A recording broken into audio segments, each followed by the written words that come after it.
समुद्र के बीचों बीच आपको एक आइलैंड दिखाई दे रहा है। इस आइलैंड का नाम फोनफी आइलैंड है। ये समुद्र के उस हिस्से पर मौजूद है यहाँ से करीब तरीन जमीन 1900 किलोमीटर दूर है। दूसरे नंबर पर जापान है जो 3600 किलोमीटर दूर है। ये आइलैंड जंगलात और बड़ी बड़ी जड़ों वाले दरख्तों से भरा हुआ है, लेकिन इस जंगल के अंदर एक ऐसा शहर छुपा है यहाँ लोग जाने से डरते हैं। आसपास के लोगों का कहना है कि अगर किसी ने इस शहर में जाने की कोशिश की तो उसकी मौत हो सकती है। आखिर इस आइलैंड में ऐसी कौन सी चीज है जिससे दुनिया बहुत ज्यादा खौफजदा है, और जब साइंसदानों की एक टीम वहाँ गई तो उन्होंने वहाँ क्या देखा, ये अमेजिंग इन्फॉर्मेशन आप जानोगे आज के इस वीडियो में, तो पूरी वीडियो वॉच कीजिएगा। और आप देख रहे हैं स्पेस वर्ल्ड। फोनफी आइलैंड पर मौजूद इस शहर का नाम नैनमेडोल है।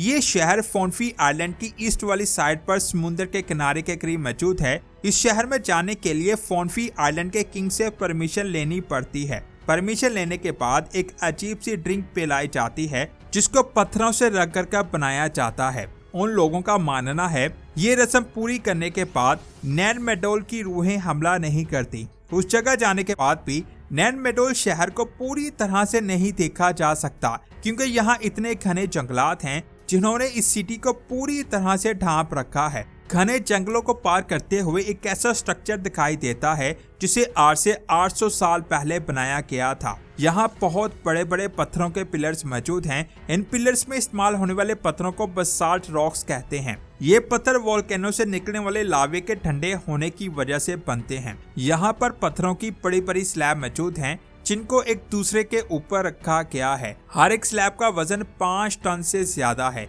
और कुछ स्लैब का वजन 70 टन से भी ज्यादा है। हैरान करने वाली बात यह है कि इतने भारी पत्थरों को आज की मौजूदा एडवांस मशीन से भी उठाना बहुत ज्यादा मुश्किल है। तो जरा सोचिए, आज से 800 साल पहले के लोगों ने इन पत्थरों को कैसे उठाया होगा, जब टेक्नोलॉजी नाम की कोई चीज मौजूद नहीं थी। एक चीज ने साइंसदान को बहुत ज्यादा परेशान किया। ये एरिया दरख्तों से भरा हुआ है। यहाँ पहाड़ बहुत कम हैं और जिन पत्थरों से ये स्ट्रक्चर बनाया गया है वो पत्थर इस आइलैंड पर मौजूद ही नहीं है। तो सोचने वाली बात ये है कि आखिर इन पत्थरों को कहां से लाया गया। वहां के लोगों का कहना है कि ये काम जादू की मदद से किया गया होगा, लेकिन हकीकत क्या है इसके बारे में किसी को नहीं पता, क्योंकि इस स्ट्रक्चर के ऊपर किसी ने कोई रिसर्च नहीं की, जिसकी वजह से इस जगह के बारे में किसी के पास कोई पुख्ता सबूत नहीं है। इस जगह के बारे में सिर्फ कहानियां हैं जो सदियों से चेंज होती आ रही हैं। इस शहर को अच्छी तरह से स्टडी करने के लिए साइंसदानों के पास 2 रास्ते थे। या तो इन दरख्तों को काटा जाए जो बहुत ज्यादा मुश्किल काम है, या फिर टेक्नोलॉजी से इस जगह को स्कैन किया जाए। साइंसदानों ने दूसरे तरीके का इस्तेमाल करते हुए इस जगह को लेडार टेक्नोलॉजी से स्कैन किया और इस जगह का एक 3D मॉडल बनाया। इस टेक्निक में एक जहाज या ड्रोन की मदद से वेव्स को जमीन पर फेंका जाता है। ये वेव्स दरख्तों से गुजरकर जमीन से टकराकर वापस जहाज पर आती हैं। कुछ वेव्स ऊंची जगहों से टकराती हैं और कुछ वेव्स ज्यादा गहरी जगहों से टकराती हैं। इन वेव्स के डिस्टेंस को मेजर करते हुए साइंसदानों ने इस जगह का एक प्रॉपर 3D मॉडल बना लिया, जिसमें दरख्तों के नीचे छुपा हुआ पूरा शहर आसानी से दिखाई दे जाता है। 3D मॉडल में साइंसदान 90 स्ट्रक्चर्स को आसानी से देख रहे थे। इन स्ट्रक्चर्स में टेंपल, हाउस और रिचुअल प्लेसेस शामिल थी। जब साइंसदानों की एक टीम एक रिचुअल स्ट्रक्चर को स्टडी करने पहुंची तो उनको वहां एक ऐसा पत्थर मिला जिस पर कावे को रगड़कर स्काउ नामी ड्रिंक को बनाया जाता था। और ये वही ड्रिंक है जिसके बारे में मैंने वीडियो के शुरू में बात की थी। इससे एक आइलैंड पर कई छोटे छोटे आइलैंड हैं। जब इन सभी स्ट्रक्चर्स को साइंसदानों ने स्टडी किया तो पता चला कि हर एक स्ट्रक्चर को एक अलग मैन मेड आइलैंड पर बनाया गया है, और इन सभी आइलैंड के गिर्द बड़े बड़े पत्थरों से एक दीवार बनाई गई थी ताकि समुद्री लहरों से बचा जा सके। आखिर उन लोगों ने ये सब कैसे किया, क्योंकि आज की टेक्नोलॉजी से मैन मेड आइलैंड बनाना भी बहुत मुश्किल काम है। दुबई में बहुत सारे आइलैंड जिनको इंसानों ने बनाया था वो समुद्र में डूब रहे हैं, जबकि ये आइलैंड 800 सालों बाद भी बिल्कुल सही हालत में मौजूद है। और उन आइलैंड पर बड़े बड़े पत्थरों से स्ट्रक्चर बनाना उससे भी ज्यादा हैरान कर देने वाली बात है। इन सभी स्ट्रक्चर्स में जितने भी पत्थर इस्तेमाल किए गए हैं उन सबका वजन 7 लाख टन से भी ज्यादा है। दुनिया की सबसे बड़ी फ्रेट ट्रेन जिसकी लंबाई 8 किलोमीटर है, ये वजन ऐसी 8 ट्रेनों के बराबर है। अब सवाल ये आता है कि इतनी बड़ी तादाद में बेसॉल्ट रॉक्स को कहां से लाया गया। इस चीज को स्टडी करते हुए इस जगह से 18 किलोमीटर दूर साइंसदानों को एक ऐसी जगह मिली, यहाँ ये रॉक्स बहुत ज्यादा तादाद में मौजूद थी और यहाँ पर वैसी ही स्लैब मौजूद थी जैसी उन स्ट्रक्चर्स में इस्तेमाल की गई। इन स्लैब के ऊपर धुएं और आग के निशानात मौजूद थे, जिससे ये बात जाहिर होती है कि आज से 800 साल पहले एक बड़ी रॉक के नीचे आग जलाकर उस रॉक के ऊपर पानी डाला जाता था, जिससे वो रॉक स्लैब में टूट जाती। अब साइंसदानों को पता चल चुका था कि इसी जगह से स्लैब्स को लाकर स्ट्रक्चर्स बनाए गए। अब सवाल ये आता है कि जिस स्लैब का वजन 5 टन से ज्यादा है, उसे नैनमेडोल से 18 किलोमीटर दूरी से कैसे लाया गया, वो भी घने जंगलों के बीचों बीच से। इसका सिर्फ एक ही तरीका साइंसदानों ने एक्सप्लेन किया है कि इन पत्थरों को समुद्र तक लाया जाता और फिर कश्तियों में रखकर इन स्लैब को उस आइलैंड पर लाया जाता था। इस चीज को साबित करने के लिए साइंसदानों की टीम ने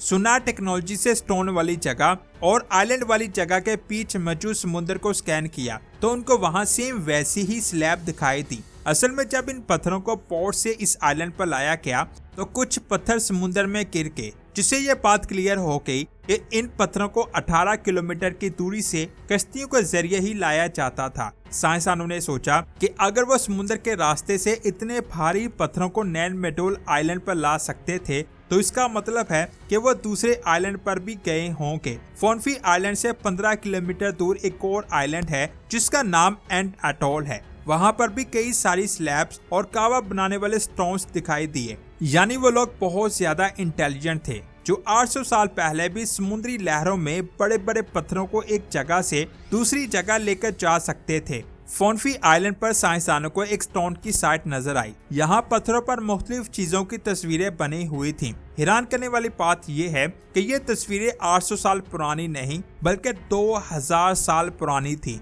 इस जगह साइंसदानों को एक हैरान कर देने वाला सिंबल दिखाई दिया, क्योंकि सेम ऐसा ही सिंबल इस जगह से 3000 किलोमीटर दूर आज के न्यू कैलेडोनिया में भी देखा जा चुका है। यानी ये सिंबल जिसने भी बनाया था वो समुद्र में बहुत दूर दूर तक सफर करते थे।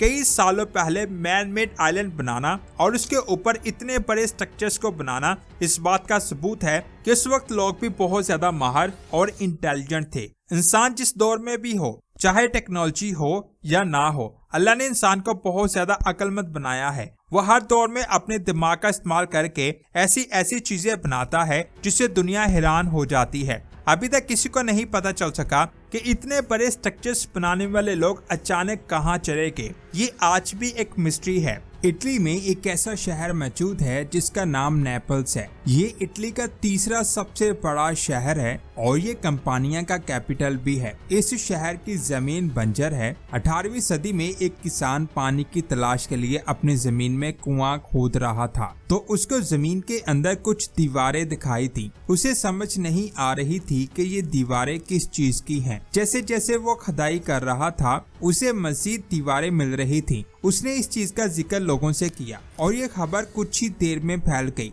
जब इटली की गवर्नमेंट ने इस जगह को खोदा तो वहाँ से मिलने वाली चीजों ने उस वक्त दुनिया को हैरान कर दिया। असल में जमीन के अंदर से 2000 साल पुराना शहर मिल चुका था जिसका नाम पंपाइया था। जब इस जगह को खोदा जा रहा था तब साइंटिस्ट को ऐसी चीजें मिली जिनको देखकर सब हक्के भक्के रह गए। आखिर वहाँ से क्या कुछ मिला और ये शहर किन लोगों का था। इस शहर का आगाज 700 BC में हुआ। कई सालों तक इस पर मुख्तलिफ एम्पायर्स ने हुकूमत की और फिर ये शहर रोमन एम्पायर के कंट्रोल में आ गया, जिसके बाद ये शहर बहुत ज्यादा तरक्की करने लगा और इसका शुमार रोमन एम्पायर के बड़े तिजारती शहरों में होने लगा। तिजारत की वजह से दूर दूर से लोग इस शहर में आया करते थे, जिसकी वजह से इस शहर में तिजारत खत्म हो गई और बेहयाई फैल गई। ये बेहयाई इतनी ज्यादा फैल चुकी थी कि यही उनका काम बन चुका था और इस शहर की ज्यादातर इनकम इसी धंधे से आ रही थी।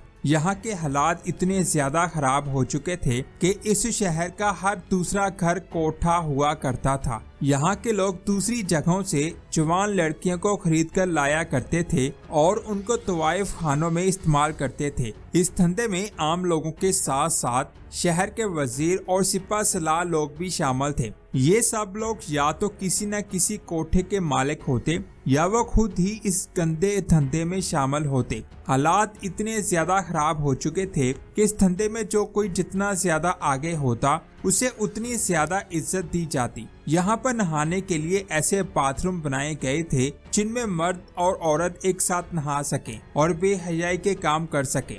शहर के सेंटर में एक बहुत बड़ा ब्रोथल बनाया गया था जिसकी 2 मंजिलें थी। इसके नीचे वाली मंजिल में आम लोग रहते थे और ऊपर वाली मंजिल को शाही खानदान के लोगों के लिए बनाया गया था। यानी ऊपर वाली मंजिल में हद से ज्यादा बेहयाई के काम होते थे, यहाँ तक कि वहाँ सखे बहन भाई जैसे रिश्तों का भी ख्याल नहीं किया जाता। ये शहर एक बहुत बड़े वोल्केनोस के पास मौजूद था, लेकिन फिर भी इन लोगों के दिलों में अल्लाह का जरा सा भी खौफ मौजूद नहीं था और वो हर वक्त इस काम को किया करते थे। एक तहकीक के मुताबिक उन लोगों का कहना था कि जब 700 सालों में कुछ नहीं हुआ तो अब क्या होगा। जिन लोगों ने भी अल्लाह की नाफरमानी की, अल्लाह ने उनको तबाह बर्बाद कर दिया और उनको इबरत का निशान बना दिया। सन 79 ईस्वी में 24 अगस्त के दिन दोपहर के वक्त जब ये लोग आम दिनों की तरह बेहयाई के कामों में मसरूफ थे तो अल्लाह के हुक्म से वोल्केनो फट पड़ा। ये वोल्केनो इतनी ज्यादा शिद्दत से फटा